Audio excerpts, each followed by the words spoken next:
नमस्कार दोस्तों, स्वागत है आपका न्यूटन्स लॉज ऑफ मोशन के नेक्स्ट लेक्चर में। और आज के लेक्चर में हम पढ़ने जा रहे हैं सबसे पहले न्यूटन का सेकंड लॉ, देन न्यूटन का थर्ड लॉ, देन उसके बाद न्यूटन का फर्स्ट लॉ। बेसिक से 3 लॉज हमको पढ़ने हैं और उसके बाद आज के लेक्चर में हमारा टारगेट है फ्री बॉडी डायग्राम बनाना सीखना, कि किसी भी ऑब्जेक्ट का फ्री बॉडी डायग्राम कैसे बनाया जाता है। तो हेडिंग लिखेंगे आप सबसे पहले Newton's second law of motion. तो सबसे पहले आप हेडिंग लिखेंगे Newton's second law of motion. तो जो न्यूटन था ना, न्यूटन ने सेकंड लॉ में directly F equal to ma नहीं बोला था, न्यूटन ने कुछ और बोला था। फिर वहां से हमने डिराइव करके F इक्वल टू ma निकाला है, ऐसा कुछ है। तो न्यूटन ने directly F equal to ma नहीं कहा था। न्यूटन ने कहा था, लिखिए, न्यूटन ने कहा था the rate of change of, Newton ने कहा था the rate of change of momentum, the rate of change of momentum will be directly proportional, the rate of change of momentum will be directly proportional to the force applied on it. Sorry, थोड़ा सा correction है यहां पर, फिर से बोल रहा हूं, to the net external force applied on the particle. फिर से बोल रहा हूं मैं, the rate of change of momentum of a particle is directly proportional to the net external force applied on the particle, is directly proportional to the net external force applied on the particle। तो Newton का second law जो था उसका mathematical form, जो भी हमने कुछ कहा उसका मैथमेटिकल फॉर्म कुछ ऐसा बनेगा कि न्यूटन ने कहा था, एक मिनट कलर चेंज कर लूं मैं इसका। हाँ, तो न्यूटन ने कहा था कि किसी भी पार्टिकल पे जो नेट एक्सटर्नल फोर्स होता है, ध्यान रखना है एक बहुत जरूरी बात है यहां पर कि सिर्फ और सिर्फ एक्सटर्नल फोर्स के बारे में न्यूटन ने कहा है। यहां पर आपको इंटरनल फोर्स नहीं लिखने हैं। कहने का मतलब पार्टिकल पर जो फोर्सेस बाहर से लग रहे हैं वो बस आपको लिखने हैं। ये पॉइंट और अच्छे से क्लियर होगा जब हम कुछ एग्जांपल्स देखेंगे तब। तो न्यूटन ने कहा था कि जो नेट एक्सटर्नल फोर्स होता है किसी भी पार्टिकल पे, और जो पार्टिकल का rate of change of momentum होता है वो एक दूसरे के डायरेक्टली प्रोपोर्शनल होते हैं। तो ये न्यूटन ने कहा था। इसी को शॉर्ट में हम vector F is equal to K times dp by dt लिख सकते हैं। बस आपको ध्यान ये रखना है कि यहां पर जो F है वो F नहीं, वो नेट एक्सटर्नल फोर्स है। यहां पर जो F लिखा हुआ है वो कोई सिंगल फोर्स नहीं है, वो नेट एक्सटर्नल फोर्स है। बाहर से जितने भी फोर्स लगेंगे उन सब का टोटल है वो। ये जो आएगा बाहर से सभी फोर्सेस का टोटल होगा, टोटल। अब प्रोपोर्शनैलिटी का साइन हटा, एक कांस्टेंट आया K। न्यूटन ने कहा टेंशन लेने की आपको कोई जरूरत नहीं है, यहां पर जो K होता है वो ऑलरेडी 1 होता है। न्यूटन ने इतना कैलकुलेट करके हमको बता दिया था, ऐसा कुछ। फिर यहां पर इसी को लिखा जा सकता है vector F is equal to dp by dt। Then P का मतलब क्या होता है? मोमेंटम होता है। मोमेंटम को ही P से रिप्रेजेंट कर रहा हूं मैं यहां पर। तो यहां पर जो वेक्टर P आपको दिख रहा है, this is basically momentum. And momentum का फॉर्मूला होता है मास मल्टीप्लाइड बाय वेलोसिटी, ऐसा हो जाता। अब इसको डिफरेंशिएट करने के लिए हमने यूज कर लिया प्रोडक्ट रूल या फिर यूवी रूल। तो ये बनेगा कुछ ऐसा, m dv by dt plus dm by dt times v, ऐसा कुछ बनता है। इसी को डिफरेंशिएट किया। फिर इसी में कहा गया कि अगर किसी ऑब्जेक्ट का मास कांस्टेंट हो जाए, इसी में कहा गया कि अगर किसी ऑब्जेक्ट का मास कांस्टेंट है ठीक है। अगर किसी पार्टिकल का मास कांस्टेंट है तो उस केस में ये जो मास का डिफरेंशिएशन होगा, उस केस में ये जो dm/dt होता होगा ये जीरो हो जाता होगा, क्योंकि कांस्टेंट का डिफरेंशिएशन क्या होता है, जीरो। तो अगर ऑब्जेक्ट का मास कांस्टेंट होगा तो dm/dt जीरो हो जाता होगा, तो ये टर्म पूरा गायब हो जाता होगा, सेकेंड टर्म पूरा गायब हो जाता होगा और सिर्फ और सिर्फ फर्स्ट टर्म बचता होगा। तो फर्स्ट टर्म बस बचेगा जो कि होगा m dv/dt, और इस dv/dt को ही एक्सेलरेशन बोला जाता है, ये हम बहुत अच्छे से जानते हैं। तो कुछ ऐसे कहानी पहुंचती है f = ma तक।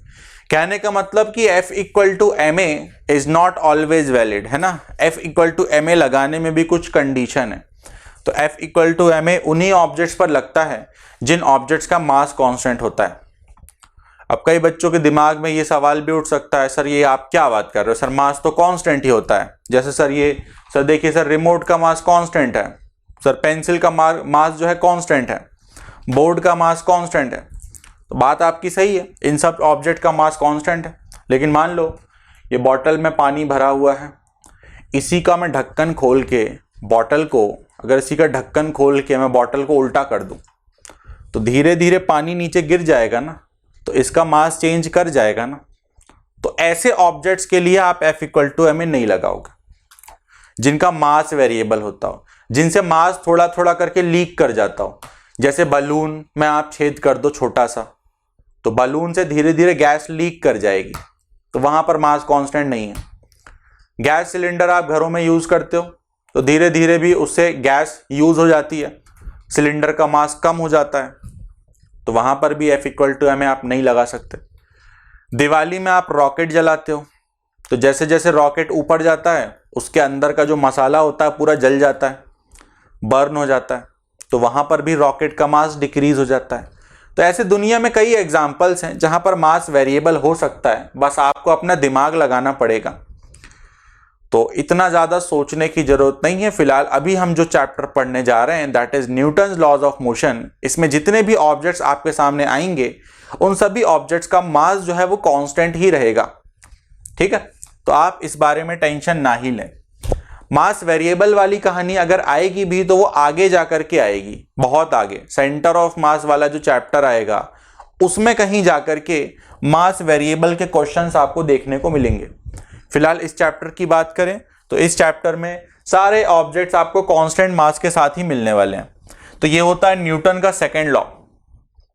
वीडियो पॉज करें, इसको नोट करें। तो मान के चलते हैं नोट हो गया होगा, आगे बढ़ता हूं। न्यूटन सेकंड लॉ के बाद आप नोट करेंगे Newton's third law. Newton second law के बाद आप लिखेंगे Newton's third law of motion.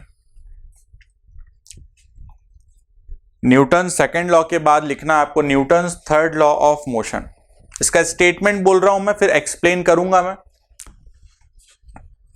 तो इसका स्टेटमेंट क्या होता है, for every action, for, statement सबको पता होगा लेकिन कंप्लीट उसका मतलब नहीं पता होता है सबको, तो समझेंगे उसका मतलब क्या है जो भी कुछ है। तो स्टेटमेंट है for every action, there is always an equal and opposite reaction. For every action there is always an equal and opposite reaction.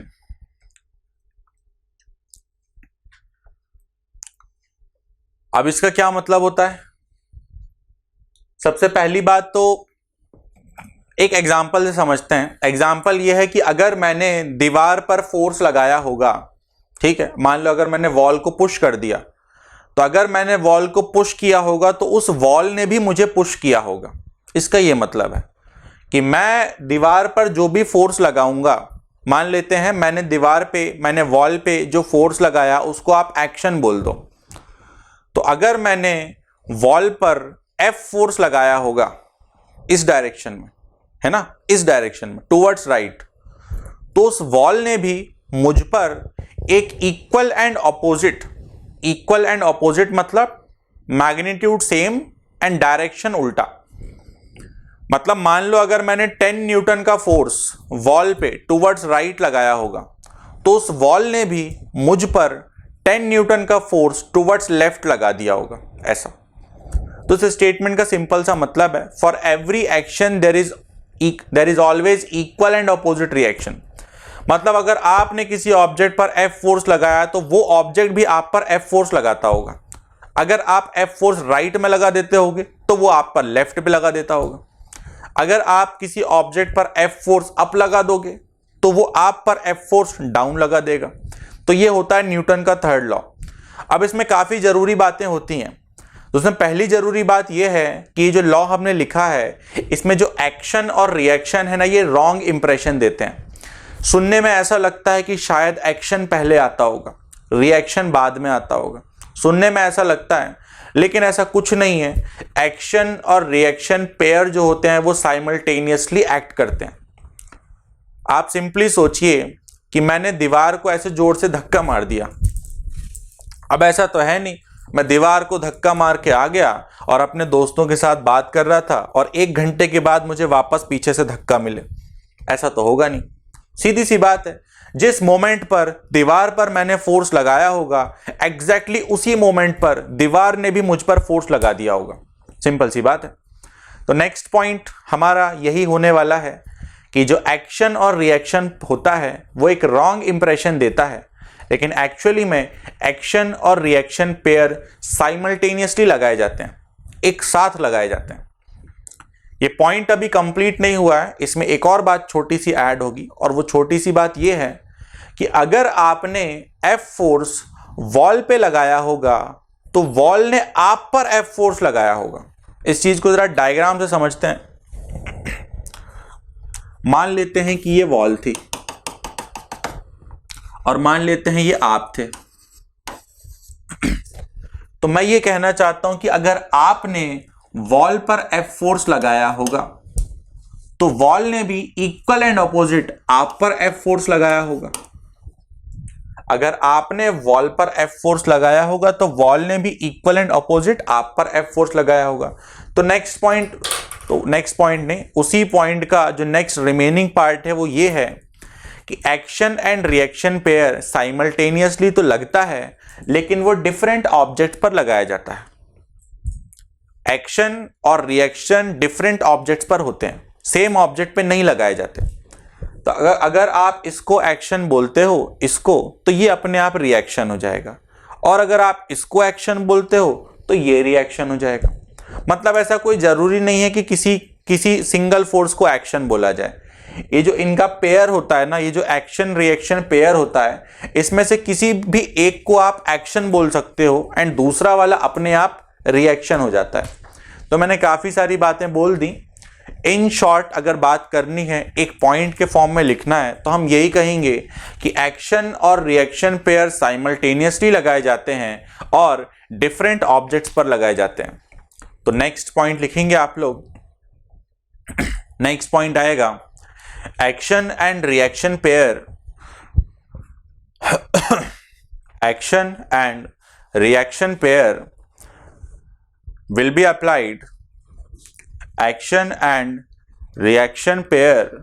will be applied simultaneously on different objects. Action and reaction pair will be applied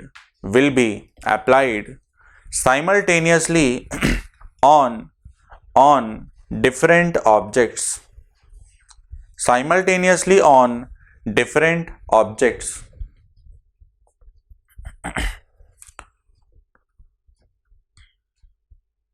लिख लिया होगा मान के चलता हूं। तो video pause करें, इस डायग्राम को भी बना लें, उसके बाद जो नेक्स्ट पॉइंट्स है वो हम देखते हैं। देन नेक्स्ट बहुत इंपॉर्टेंट पॉइंट जो होता है न्यूटन्स थर्ड लॉ को लेकर के, वो ये होता है, पहले जरा घुमा फिरा के बोल रहा हूं देन काम की बात पे आऊंगा। वो ये होता है कि न्यूटन थर्ड लॉ कहता है कि ईंट का जवाब पत्थर से नहीं देना है, ईंट का जवाब ईंट से ही देना है। मतलब सामने वाले ने अगर आपको ईंट मारा तो आप भी उसको ईंट फेंक के मारो, अगर सामने वाला आपको पत्थर फेंक के मार रहा है तो आप भी उसको पत्थर ही फेंक के मारो। इस स्टेटमेंट का ये मतलब है कि अगर इसने इस पर ग्रेविटेशनल फोर्स लगाया है तो उसने भी इस पर ग्रेविटेशनल फोर्स लगाया होगा। अगर इसने उस पर नॉर्मल रिएक्शन लगाया है तो उसने भी इस पर नॉर्मल रिएक्शन लगाया होगा। मान के चल रहा हूं, पॉइंट आपको क्लियर हो रहा होगा। तो पॉइंट क्या है? पॉइंट का यही है कि ईंट का जवाब ईंट से देना है, पत्थर का जवाब पत्थर से देना है। मतलब जो एक्शन और रिएक्शन पेयर होते हैं वो सेम टाइप के होते हैं। अगर एक्शन ग्रेविटेशनल था तो उसका रिएक्शन भी ग्रेविटेशनल होता होगा। अगर एक्शन इलेक्ट्रोमैग्नेटिक है तो उसका रिएक्शन भी इलेक्ट्रोमैग्नेटिक होगा। अगर एक्शन नॉर्मल था तो उसका रिएक्शन भी नॉर्मल होगा। अगर एक्शन टेंशन था तो उसका रिएक्शन भी टेंशन होगा। अगर एक्शन फ्रिक्शन था, जो कि हमने अभी पढ़ा नहीं है, तो उसका रिएक्शन भी क्या होता होगा? फ्रिक्शन होता होगा। तो यही पॉइंट आपको लिखना है कि action and reaction pair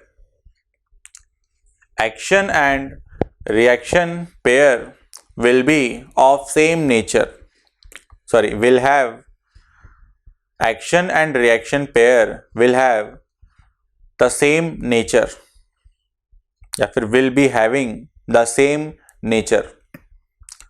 Action and reaction pair will be having the same nature. The same nature. इसी को जरा और विस्तार में लिखेंगे। इसका यही मतलब है कि अगर एक्शन ग्रेविटेशनल था तो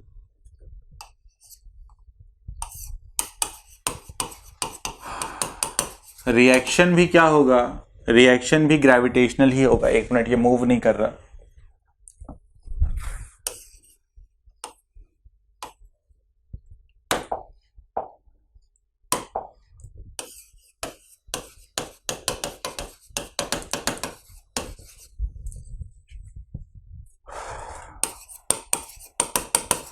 अगर एक्शन नॉर्मल होता तो उसका जो रिएक्शन होता वो भी नॉर्मल होता। और एक और, अगर एक्शन टेंशन होता तो उसका रिएक्शन भी टेंशन होता। ये लिखिए आप, फटाफट, टाइम बर्बाद मत करिए।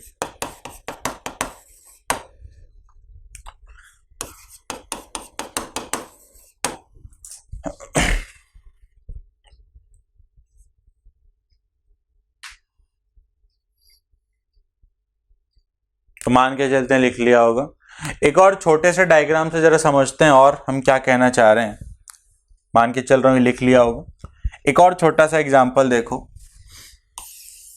मान लेते हैं ये अर्थ है और अर्थ के ऊपर मान लेते हैं यहां पर एक ब्लॉक रखा हुआ है। ब्लॉक का मास जो था वो m था। ब्लॉक का मास जो था वो m था। अब हम ना इस ब्लॉक का और अर्थ का दोनों का डायग्राम बनाना चाहते हैं। ठीक है, ब्लॉक का डायग्राम भी बनाना चाहते हैं और अर्थ का डायग्राम भी बनाना चाहते हैं। तो बनाते हैं दोनों डायग्राम। देखो, दूर दूर करके बना रहा हूं। तो ये मैंने अर्थ बना दिया और ये मैंने ब्लॉक बना दिया। थोड़ा और ऊपर बनाते हैं। और ये मैंने ब्लॉक बना दिया। ये ब्लॉक ऐसे उछल नहीं गया ऊपर, हाँ ध्यान रखना। बस दूर दूर करके हमने डायग्राम बनाया है ताकि इस पर मैं सेपरेट फोर्सेस दिखा सकूं और इस पर भी सेपरेट फोर्सेस दिखा सकूं। तो यही एग्जाम्पल है। इस एग्जाम्पल में इसका डायग्राम अलग बनाना है, ब्लॉक का, और अर्थ का अलग बनाना है। तो बनाते हैं। देखिए, ब्लॉक का नीचे mg होता होगा, ठीक है, और क्योंकि ब्लॉक अर्थ के साथ कांटेक्ट में था इस वजह से एक नॉर्मल रिएक्शन आया होगा इनटू द ऑब्जेक्ट। ये ब्लॉक का फ्री बॉडी डायग्राम, ये ब्लॉक का डायग्राम बन गया। गलत शब्द का इस्तेमाल कर लिया था मैंने, फ्री बॉडी डायग्राम। अभी उसका यूज नहीं करना है, अभी पढ़ेंगे फिर उसका यूज करेंगे। तो ये ब्लॉक का डायग्राम बन गया। अब जरा हम अर्थ का डायग्राम बनाएं तो अर्थ का ऐसा बनेगा कि देखो, अर्थ का भी तो सरफेस के साथ कांटेक्ट था, अर्थ का भी तो ब्लॉक के साथ कांटेक्ट था ना। तो ब्लॉक ने भी तो अर्थ पर एक नॉर्मल लगाया होगा ना, एंड नॉर्मल हमेशा कैसा लगता है, इनटू द ऑब्जेक्ट, ये हो गया। और अगर अर्थ ने ऑब्जेक्ट पर mg लगाया था तो इस ऑब्जेक्ट ने भी अर्थ पे इक्वल एंड अपोजिट एक mg लगा दिया होगा। ध्यान से समझना बात को, फिर से बोल रहे हैं। ब्लॉक का डायग्राम बनाया पहले, ब्लॉक का नीचे mg लगाया, देन ब्लॉक का अर्थ के साथ कांटेक्ट था तो ब्लॉक पर एक नॉर्मल भी आया होगा। नॉर्मल कैसा आता है, हमेशा इनटू द ऑब्जेक्ट, तो ये ब्लॉक का डायग्राम बन गया। फिर अर्थ की बारी आई तो हमने सोचा कि अगर अर्थ ने ब्लॉक पर ऐसा नॉर्मल लगाया था तो ब्लॉक ने भी इक्वल एंड अपोजिट एक नॉर्मल लगाया होगा। फिर अगर अर्थ ने ब्लॉक पर mg लगाया था तो ब्लॉक ने भी अर्थ पर इक्वल एंड अपोजिट mg लगाया होगा। तो यहां पर अगर हम एक्शन रिएक्शन पेयर की बात करें, यहां पर अगर हम एक्शन रिएक्शन पेयर की बात करें तो ये जो दो नॉर्मल दिख रहे हैं आपको, ये एक एक्शन रिएक्शन पेयर है। ये बहुत जरूरी बात समझा रहा हूं मैं आपको, क्योंकि कई बच्चे क्या काम करते हैं, कई बच्चे देखा है मैंने कि mg का रिएक्शन नॉर्मल बना देते हैं। बोलते हैं कि मतलब इतनी भयानक मिस्टेक है ना ये कि क्या बताएं, कोई मतलब देखो कितनी बड़ी गलती है। कई बच्चे ना ऐसा करते हैं, बोलते हैं सर ये लगा mg और ये लग गया उसका रिएक्शन। कई लोग ऐसा बोल देते हैं, तो कई बच्चे इसको एक्शन और इसको रिएक्शन मान लेते हैं। सोचो कितनी बड़ी बड़ी गलती है।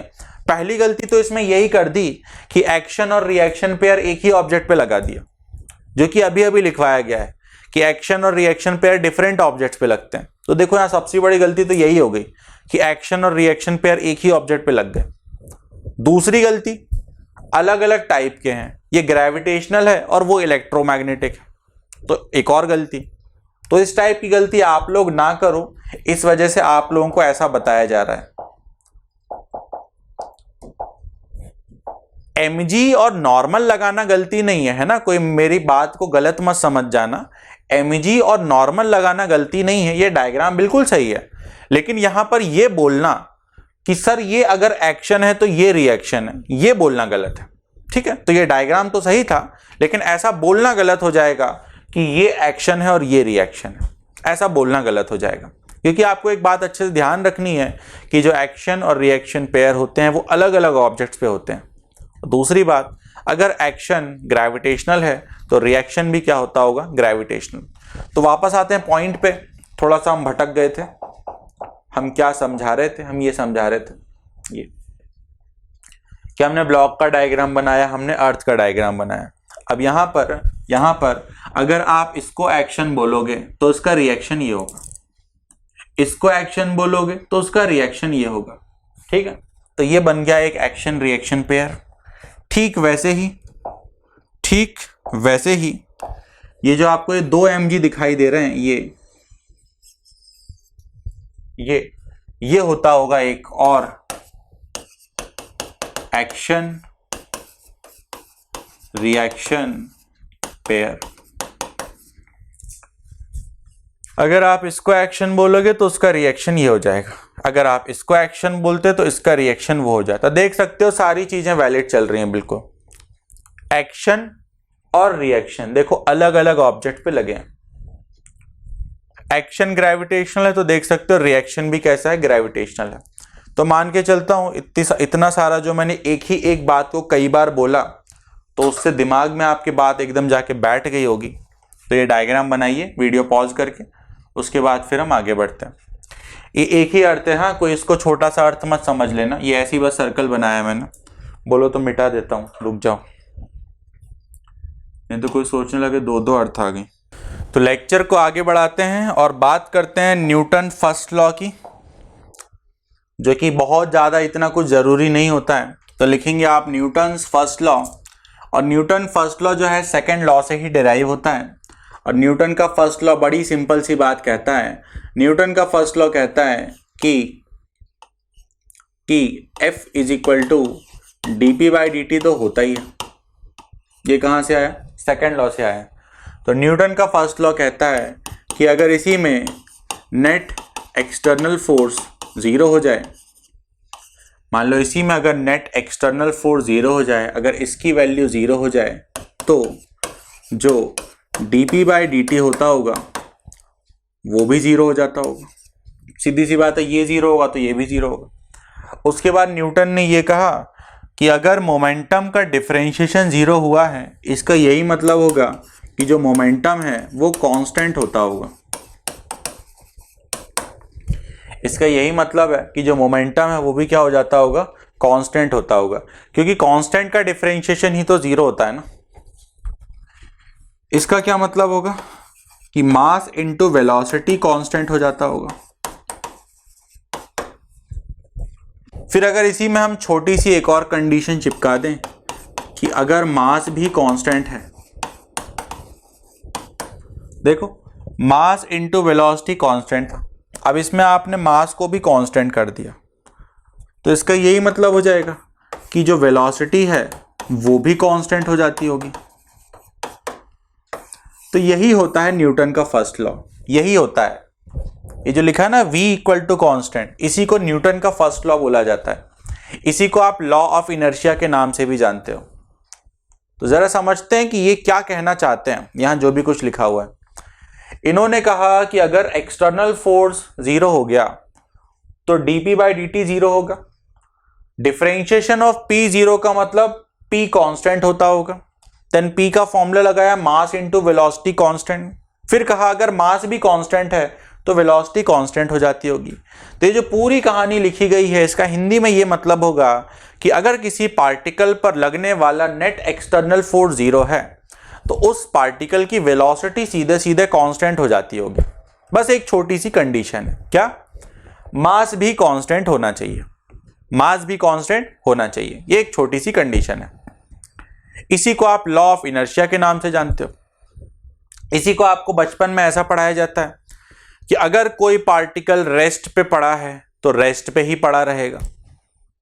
अगर किसी पार्टिकल पर नेट एक्सटर्नल फोर्स 0 है और वो पहले से रेस्ट पे है तो वो रेस्ट पे ही पड़ा रहेगा। इसी को आप इनर्शिया ऑफ रेस्ट के नाम से जानते हो।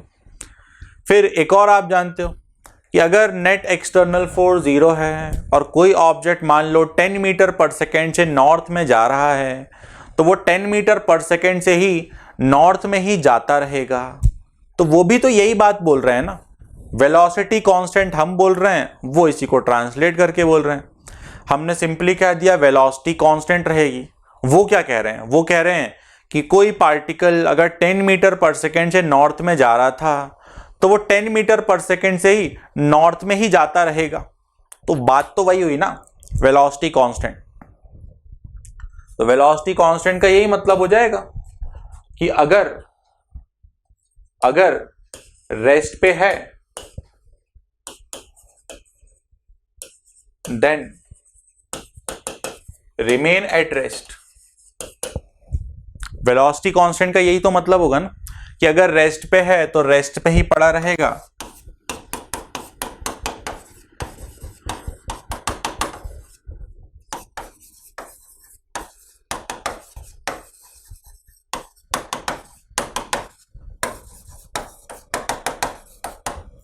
और अगर मोशन में है तो मोशन ही करता रहेगा। तो ये बिना फालतू में इतना सारा ट्रांसलेट करके 9th क्लास में बताया जाता है, क्योंकि 9th क्लास में बच्चे उतना ज़्यादा समझदार नहीं होते। लेकिन अगर हम अभी की बात करें, क्लास 11th या क्लास 13th की बात करें, तो अगर हम इतना नहीं भी लिखवाएं तो बच्चा इतना समझदार होता है कि वो वेलोसिटी कांस्टेंट का मतलब समझे। वेक्टर है ना भाई, ये वेलोसिटी वेक्टर है, इसमें दो बातें छुपी हुई हैं, मैग्नीट्यूड और डायरेक्शन दोनों। मतलब इसका मैग्नीट्यूड भी कांस्टेंट हो जाएगा, डायरेक्शन भी कांस्टेंट हो जाएगा। मतलब अगर 10 मीटर पर सेकेंड है तो 10 मीटर पर सेकेंड ही रहेगा। अगर नॉर्थ था तो नॉर्थ का नॉर्थ ही रहेगा। तो वही बात हो गई, अगर रेस्ट पे है तो रेस्ट पे पड़ा रहेगा, मतलब इनर्शिया ऑफ रेस्ट। और अगर मोशन में था तो मोशन में ही रहेगा, इनर्शिया ऑफ मोशन। तो इतना सारा हमको लिखने की कोई जरूरत नहीं है, हम सिर्फ इतना ही एक्सप्लेनेशन लिखेंगे और हम कहेंगे इसी को न्यूटन का फर्स्ट लॉ बोला जाता है। तो वीडियो पॉज करें, इसको नोट करें, उसके बाद साइड हेडिंग लिखिएगा फ्री बॉडी डायग्राम। तो चैप्टर को आगे बढ़ाते हैं। अब हम पढ़ने जा रहे हैं फ्री बॉडी डायग्राम। उसको मैं डायरेक्टली एक सिंपल से एग्जांपल की हेल्प से आपको समझा रहा हूँ, फिर उसके जो स्टेप्स होते हैं मैं आपको लिखवाऊंगा। तो देखिए एक सिंपल सा एग्जांपल है, ये छत है, छत के सहारे एक रस्सी आई थी और यहाँ पर एक ब्लॉक हमने टांग दिया, ब्लॉक का मास m था। अब हमसे बोला जाता है कि ड्रॉ FBD मतलब free body diagram of block. बोलता है इसका फ्री बॉडी डायग्राम बना लो। तो सिंपल से तीन स्टेप्स हैं, तीनों स्टेप सुनिएगा ध्यान से। स्टेप नंबर 1 कहता है आइसोलेट द ऑब्जेक्ट। किसी बच्चे को यह भी लग सकता है सर ये क्या आप टाइम बर्बाद कर रहे हो, मुझे तो पहले से पता है, नीचे mg लगता होगा ऊपर टेंशन लगता होगा। हो सकता है कोई बच्चा ये सोच रहा हो, लेकिन बात वही है, ये आपको आसान इसलिए लग रहा है क्योंकि छोटा सा सिंगल ब्लॉक है। अब मान लो यहीं पर 3-4 ब्लॉक होते, 3-4 पुली होती, 3-4 वेज होते, तो वही चीज आपको टफ लगने लगती। तो इस वजह से जो प्रॉपर स्टेप्स आपको बताए जा रहे हैं, आपको वही प्रॉपर स्टेप्स हर जगह फॉलो करने हैं, ठीक है। तो स्टेप नंबर 1 कहता है कि जिस भी ऑब्जेक्ट का आप फ्री बॉडी डायग्राम बनाना चाहते हो, आप उस ऑब्जेक्ट को अलग से बनाओ, आइसोलेट द ऑब्जेक्ट। तो स्टेप नंबर 1 इज, एक काम करिए ना, आप लिखते भी जाइए। तो लिखिए स्टेप नंबर 1, इसको बाद में लिखिएगा, इस एग्जाम्पल को बाद में लिखिएगा। लिखेंगे step number 1 isolate the object. Steps लिख लो पहले, फिर एग्जाम्पल लिखना। तो स्टेप नंबर 1 क्या कहता है, आइसोलेट द ऑब्जेक्ट, मतलब ऑब्जेक्ट को दुनियादारी से दूर बनाओ, एकदम सिंगल ऑब्जेक्ट बस बनाओ, बस जिसका FBD आप बनाना चाहते हो आपको वही बस बनाना है। तो step number 1 isolate the object. Step number 2 कहता है स्टेप नंबर 2 कहता है draw non contact forces. Step number 2 कहता है draw non contact forces like mg। Step number 2 कहता है draw non contact forces like mg। कहने का मतलब स्टेप नंबर 2 में आप वो फोर्सेस लगाइए ऑब्जेक्ट पर जिनको लगने के लिए कांटेक्ट की जरूरत नहीं होती है, जैसे कि mg, है ना। अगर किसी ऑब्जेक्ट का अर्थ के साथ कांटेक्ट नहीं है तो भी उस पर mg लग जाता है, जैसे कि फुटबॉल हवा में होती है तो भी उस पर mg लग रहा होता है। तो बात वही है। Step number 1 isolate the object. Step number 2 apply non contact forces like mg। Then फिर आता है स्टेप नंबर 3। स्टेप नंबर 3 कहता है draw contact forces, draw contact forces. Step number 3 कहता है ड्रॉ कॉन्टैक्ट फोर्सेस। तो स्टेप नंबर 3 फॉलो करने के लिए आपको सिर्फ और सिर्फ इतना ही सोचना है कि इस ऑब्जेक्ट का कॉन्टैक्ट कहाँ से हुआ है। तो इस ऑब्जेक्ट का जो कॉन्टैक्ट हुआ है वो सिर्फ और सिर्फ रस्सी के साथ हुआ है। तो इसका कांटेक्ट सिर्फ और सिर्फ रस्सी के साथ हुआ है, इस वजह से इस पर एक टेंशन आया होगा रस्सी की वजह से, और जो टेंशन होता है वो हमेशा अवे फ्रॉम द ऑब्जेक्ट होता है। तो ऐसे इसका फ्री बॉडी डायग्राम बन जाता है। तो वीडियो पॉज करिए, इस एग्जाम्पल को लिखिए, फिर नेक्स्ट एग्जाम्पल देखते हैं।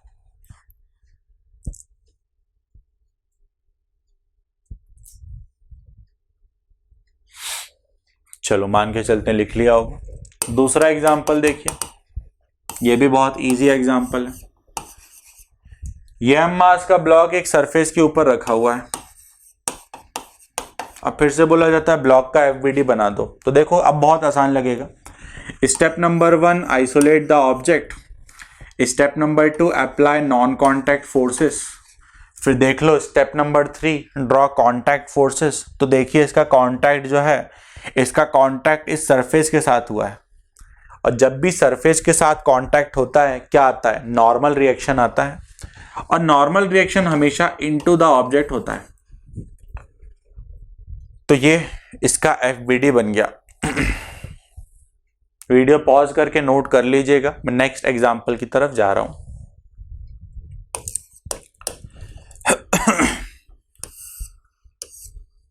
ये एक टेबल थी, टेबल में यहां पर एक पुली फिक्स्ड है। जो लोग पुली का मतलब नहीं समझते पहले तो उनको पुली का मतलब समझा दें। ऐसे मान के चलिए एक डिस्क है या एक सिलेंडर है। तो एक डिस्क को हम ऐसे यहाँ पर लेकर के आए हैं, यहाँ पर डिस्क को हम ऐसे लेकर के आए हैं, और इस डिस्क को हमने एक ऐसे नेल की हेल्प से ऐसे खीला ठोक के फिक्स कर दिया है। खील ठोकते हैं ना जैसे दीवार में, वैसे ही। तो यहां पर इस डिस्क को हमने एक नेल की हेल्प से ऐसे फिक्स कर दिया। तो ये टेबल है और ये एक पुली है। अब पुली के ऊपर से गई है एक रस्सी,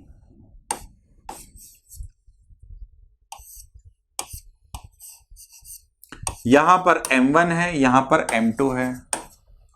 अब फिर से हमको सभी ब्लॉक्स के FBD बनाने हैं, सारे ब्लॉक्स के फ्री बॉडी डायग्राम बनाने हैं। तो देखिए पहले M2 का बनाते हैं, कितना आसान होगा। देखो, step number 1 isolate the object, step number 2 apply non contact forces, and step number 3 draw contact forces. तो देखिए M2 का कॉन्टैक्ट सिर्फ और सिर्फ रस्सी से हुआ है, स्ट्रिंग से, और रस्सी में क्या पाया जाता है? टेंशन। तो ऐसा टेंशन लग जाएगा अवे फ्रॉम द ऑब्जेक्ट। ये M2 का फ्री बॉडी डायग्राम बन गया। यहां पर एक और छोटी सी मैं एक जरूरी बात बोलूंगा, आप लोग अलग से लिखना चाहें नोट बना के तो लिख लीजिएगा, जो कि मैंने टेंशन पढ़ाते टाइम नहीं कहा था। मैंने सोचा था इसी एग्जाम्पल में मैं आपको वो बात बताऊंगा। और वो बात ये है कि एक मासलेस स्ट्रिंग में ध्यान से सुनना, जरूरी बातें बहुत। एक मासलेस स्ट्रिंग में जो टेंशन होता है वो सेम होता है। एक मासलेस स्ट्रिंग में जो टेंशन होता है वो सेम होता है। मतलब यहां पर अगर आपने टेंशन T माना है तो यहां पर भी आप टेंशन T मान सकते हो, यहां पर भी आप टेंशन T मान सकते हो, और यहां पर भी आप टेंशन T मान सकते हो। अब कोई बच्चा ये भी सोच सकता है सर मुझे कैसे पता चलेगा कि स्ट्रिंग मासलेस है? तो बिल्कुल आपको टेंशन लेने की जरूरत नहीं है। आपके सिलेबस में जितने भी क्वेश्चंस आएंगे सब में मासलेस स्ट्रिंग ही होती है। कहने का ये मतलब है कि अगर क्वेश्चन में कुछ भी नहीं बोला गया है रस्सी के बारे में तो आपको बिना फालतू दिमाग नहीं लगाना है, आपको सिंपली उसको मासलेस मानना है बस। अगर क्वेश्चन में मास दिया हुआ है रस्सी का तो बहुत अच्छी बात है, और अगर मास नहीं दिया हुआ है, अगर रस्सी का मास नहीं दिया हुआ है तो आप रस्सी को मासलेस मान लोगे, बात खत्म। तो यहां पर भी रस्सी के बारे में कोई इंफॉर्मेशन है नहीं, तो ये रस्सी आप कैसी मानोगे? मासलेस मानोगे। और मासलेस स्ट्रिंग में टेंशन क्या रहता है? सेम रहता है। तो ये बोलोगे तो मैं अभी लिखवा भी दूंगा। फिलहाल हम काम की बात पे आते हैं। तो M2 का तो FBD बन गया, अब M1 का FBD बनाते हैं। तो देखिए step number 1 isolate the object, step number 2 draw non contact forces like mg, and step number 3 draw contact forces. तो देखिए इस M1 का कॉन्टैक्ट कहां से हुआ है? इस M1 का कॉन्टैक्ट टेबल के साथ भी हुआ है, और इस M1 का कॉन्टैक्ट रस्सी के साथ भी हुआ है। तो इस M1 का कॉन्टैक्ट रस्सी के साथ जो हुआ है उस वजह से इस पर टेंशन आया होगा ऐसा T, away from the object. और इस M1 का कॉन्टैक्ट टेबल के साथ भी हुआ है, उस वजह से आया होगा एक normal reaction into the object, और ऐसे इनके फ्री बॉडी डायग्राम बन जाते हैं। अब यहां पर इंपॉर्टेंट बात यही थी कि मासलेस स्ट्रिंग में टेंशन क्या मान के चलते हैं? हम सेम मान के चलते हैं। तो यहां पर अगर हमने टेंशन T लिखा है तो यहां पर भी हमको T लिखना है। तो एक छोटा सा नोट लिख लो, उसके बाद इस डायग्राम को बना लेना। तो नोट यही है, इन अ मासलेस स्ट्रिंग लिखो, इन अ massless frictionless string, in a massless frictionless string, in a massless frictionless string, tension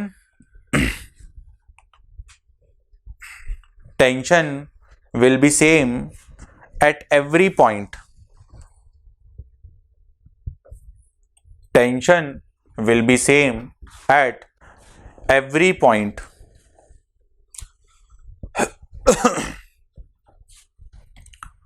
tension will be same at every point. तो मैंने मासलेस तो कहा ही, साथ में मैंने फ्रिक्शनलेस भी कहा, क्योंकि अभी हम जो भी कुछ पढ़ रहे हैं विदाउट फ्रिक्शन पढ़ रहे हैं। फिर जब फ्रिक्शन आ जाएगा उसमें क्या चेंजेस होते हैं वो भी अपन समझ लेंगे, लेकिन वो जो बात है वो बाद की बात है, जब फ्रिक्शन पढ़ेंगे तब। फिलहाल अभी हमारे काम की बात सिर्फ इतनी है कि अगर फ्रिक्शन नहीं है, रस्सी के पास मास भी नहीं है, रस्सी अगर मासलेस है, तो यहाँ पर भी आप टेंशन टी मान सकते हो और यहाँ पर भी टेंशन टी मान सकते हो। अब कुछ बच्चों के दिमाग में हो सकता है पुली को लेकर के भी कुछ चर्चा चल रही हो, तो जैसा कि मैंने रस्सी के लिए कहा कि अगर रस्सी के बारे में कोई इंफॉर्मेशन नहीं दी जाती है तो रस्सी को आप मासलेस मानोगे। सेम टू सेम कहानी पुली की है। अगर पुली के बारे में कोई इंफॉर्मेशन नहीं दी गई है आपको, तो पुली का मास भी आप क्या मान के चलोगे? 0। तो वीडियो पॉज करें, इसको नोट करें। आज के लिए इतना ही, मिलते हैं नेक्स्ट क्लास में। All the best.